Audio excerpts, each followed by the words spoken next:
What's up, guys? Raiho here, and I'm continuing on with this little slasher fiesta, I guess, new age slasher thing, and the one I'm going to talk about today sort of started it all in my head when I wanted to do these, and it is Hatchet, old school American horror. I think Metallica Shiznat was the individual that requested it a while back.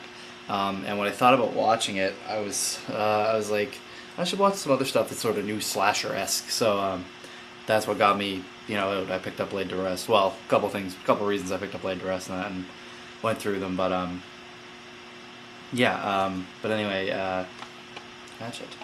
I think most people know about this movie. It was directed by Adam Green, and it stars Joel David Moore. I'm just going to read them off here, actually.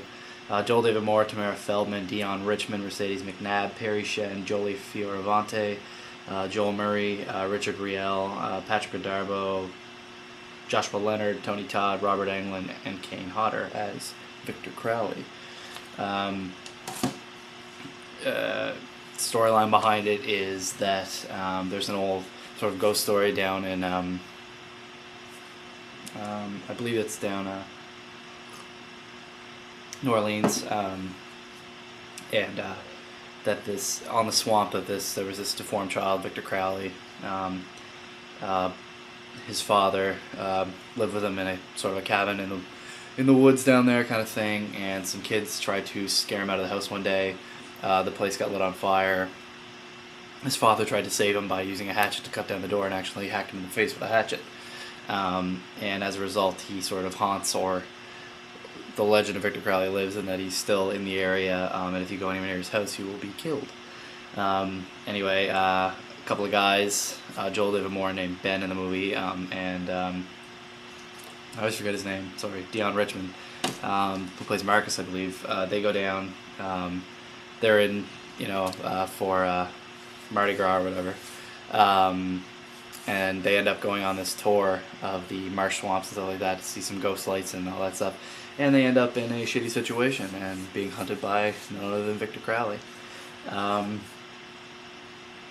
This movie's sort of infamous in the fact that in 2006, I think it was 2006, you started hearing stuff about it. There was teaser trailers and a MySpace and all this different stuff came up. With these awesome trailers that they marketed it brilliantly, that it was, the return to old school American horror, that it was going to be this, with all the stuff that was going on, all the remakes and all that different stuff, that it was going to be a new slasher that was just like all the old stuff that you loved. It had Robert Englund in it, and Kane Hodder, and Tony Todd, and that, they kept going on and on about it, but the problem was it couldn't get a DVD release for the life of it. It did some, a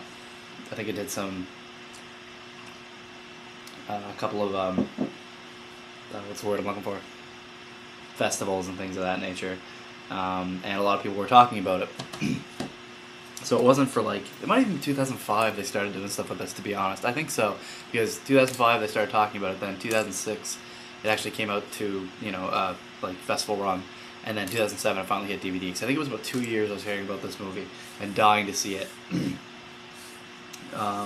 Just because of all the, the hype and stuff like that. And that might have been what single-handedly ruined it for me. I'm not entirely sure. But, not a big fan of Hatchet.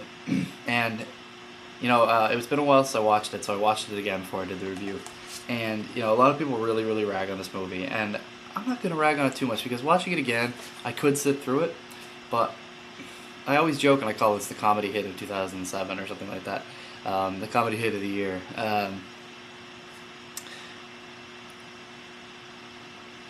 It just has okay, first off, special effects in it were done by John Carl Buechler, and I think it's the Movie Magic Group or something like that.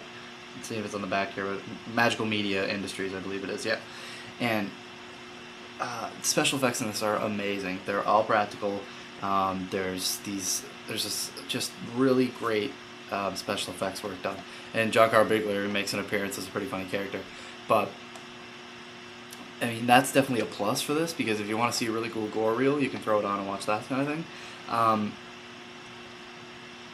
what drives me nuts about it, and the reason that I don't particularly care for it, is it's got too much.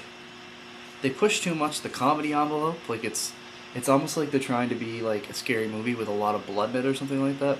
Yeah, it tries to be funny too often, and more often than not, although there's a couple of spots that actually I kind of laughed at, for the most part the jokes are like stale and stupid, and just not funny at all, and you just kind of sit there like, it's really, yeah, I think it's more like the characters and the crappy jokes and stuff like that that ruin the film for me.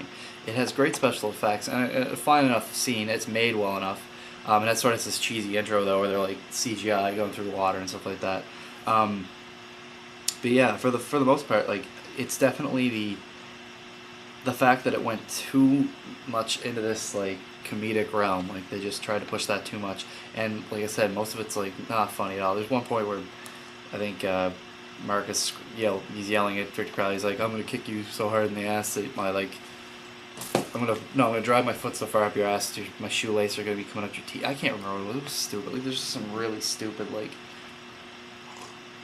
scenes and quotes that are supposed to be funny and just aren't at all.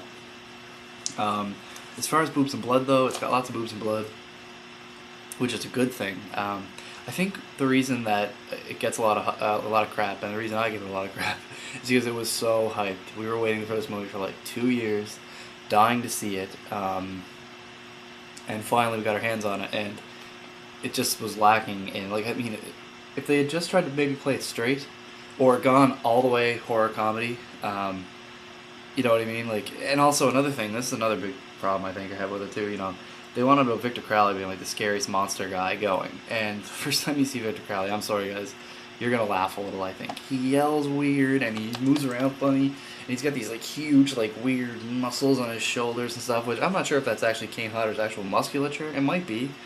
He's a big muscly guy, it just looks kind of odd. But it's just the whole visage of Hatchet Face or Victor Crowley. It just doesn't do anything for me. I don't find it at all like scary or original. You know, I've seen this stuff on a bunch of X-Files episodes, and all kinds of different movies throughout the years. So it just didn't. You know, it just doesn't make them all that scary or anything like that. I do like the ending. I thought the ending was good for some reason. I don't know why. It just wasn't your typical ending, I guess.